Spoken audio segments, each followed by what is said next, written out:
tardes, muchas gracias por la invitación.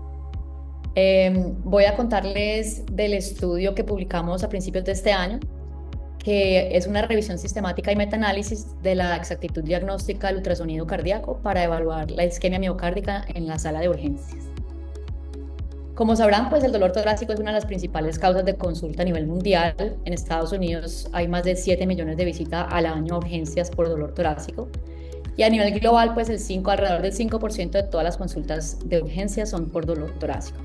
La etiología pues puede ir desde un infarto, una disección aórtica, hasta causas mucho más benignas como la osteocondritis, y la ecografía nos puede ayudar a dilucidar esto tempranamente. Se ha visto que la ecografía es superior al examen físico para detectar disfunción ventricular o alteraciones valvulares, y también detecta trastornos segmentarios de la contractilidad de miocárdica que pudieran pues relacionarse con isquemia miocárdica. Estos cambios de la contractilidad preceden los cambios en el electrocardiograma, y esa es la razón por la cual quisimos evaluar este estudio. El objetivo de este estudio fue entonces identificar, evaluar y sintetizar toda la evidencia disponible para estimar la exactitud del ultrasonido cardíaco en el diagnóstico de isquemia miocárdica aguda en pacientes con dolor torácico en el servicio de urgencias. La estrategia de búsqueda: utilizamos bases de datos Medline, Embase, Central, CINAHL y LILAC sin restricción del lenguaje. La búsqueda complementaria la hicimos en varias bases de datos que eran el Web of Science Complete Core Collection, 2 registros de ensayos clínicos, y en Google y Google Scholar. Y finalmente también revisamos las referencias en los estudios incluidos. Los términos de búsqueda pues fueron todos los términos asociados a ultrasonografía o ecocardiograma en sus diferentes versiones, en términos MESH y términos libres, también asociados a isquemia miocárdica y asociados a urgencias.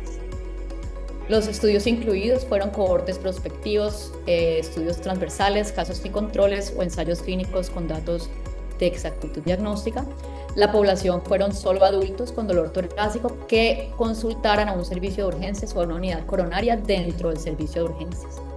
Los pacientes que se excluían eran pacientes de trauma, postparo cardíaco, que estuvieran en ventilación mecánica invasiva, prehospitalarios, pacientes ambulatorios o que estuvieran hospitalizados en salas generales o en unidades de cuidado intensivo. Nuestro test índice pues fue el ultrasonido cardíaco en cualquiera de sus versiones, fuera un ecocardiograma transtorácico completo o un ecocardiograma limitado o alguno de los protocolos de POCUS, pero que básicamente evaluara las anomalías de movimiento regional en la pared cardíaca o disminución de la contractilidad del ventrículo izquierdo. Los ultrasonidos los podían hacer los médicos, tecnólogos o médicos en entrenamiento, y nuestros criterios de inclusión fueron el speckle tracking y el strain, porque no son tecnologías disponibles usualmente en los servicios de urgencias. También que fueran hechos por radiólogos o realizados en salas de radiología o por enfermeros. El estándar de referencia podía ser cualquiera de los estudios pues, que son válidos. Podía ser cateterismo coronario o la historia clínica al final y el resumen de todas las pruebas, o enzimas cardíacas, o pues básicamente una combinación de todas. Y finalmente nuestra condición final o el target condition era la isquemia miocárdica en cualquiera de sus versiones, ya fuera síndrome coronario agudo, infarto de miocardio, angina inestable o una estenosis coronaria significativa.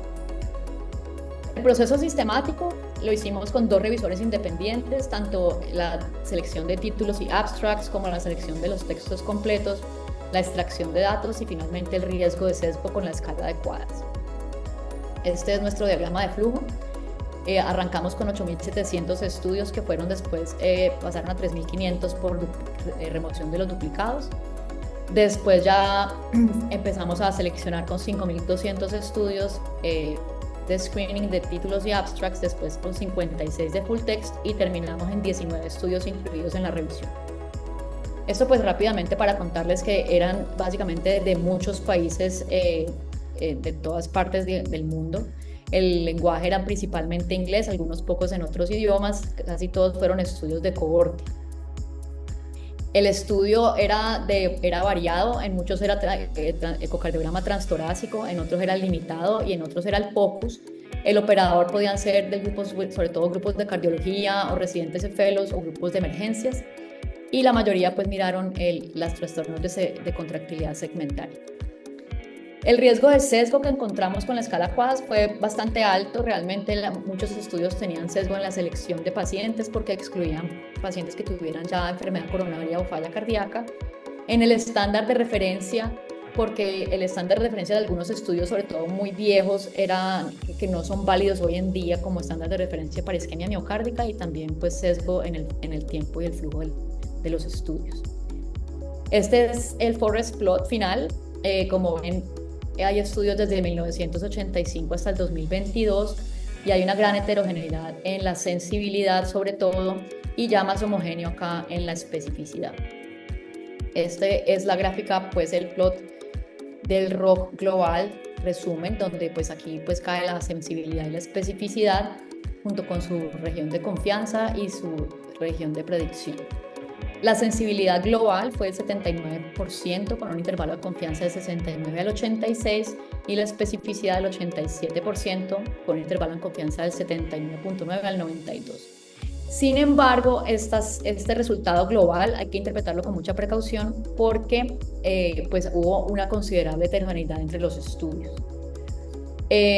Buscando las causas de esta heterogeneidad, encontramos pues que el espectro del paciente es muy importante, ya que si en los estudios que se excluye pacientes con enfermedad cardíaca, la especificidad fue mucho más alta, y esto es muy fácil de ver porque cuando usted no tiene ninguna enfermedad cardíaca, pues es más fácil detectar alteraciones de la contractilidad segmentaria, mientras que si ya las tiene es muy difícil saber si son nuevos. También lo encontramos en el tiempo de la realización del ultrasonido, donde si la ecografía era realizada a la admisión a urgencia, la sensibilidad era mucho más alta comparada con el resto de las primeras 24 horas. Y esto es básicamente porque usted cuando tiene el dolor puede tener el trastorno segmentario de la contractilidad y cuando le pasa el dolor ya no se ve, entonces si le hacen el eco varias horas después pues ya no lo va a detectar y la sensibilidad pues disminuye. Otra causa de heterogeneidad fue en el estándar de referencia, donde si eran solamente las enzimas cardíacas, pues obviamente la especificidad disminuye mucho porque hoy en día sabemos pues que las enzimas cardíacas no se elevan solamente con enfermedad coronaria, sino con otras entidades. Y finalmente con el target condition, porque si usted incluye solamente infarto del miocardio, pues todos los pacientes que de pronto hacen alteraciones segmentarias transitorias y si tienen enfermedad coronaria no van a quedar como diagnosticados y la especificidad disminuye.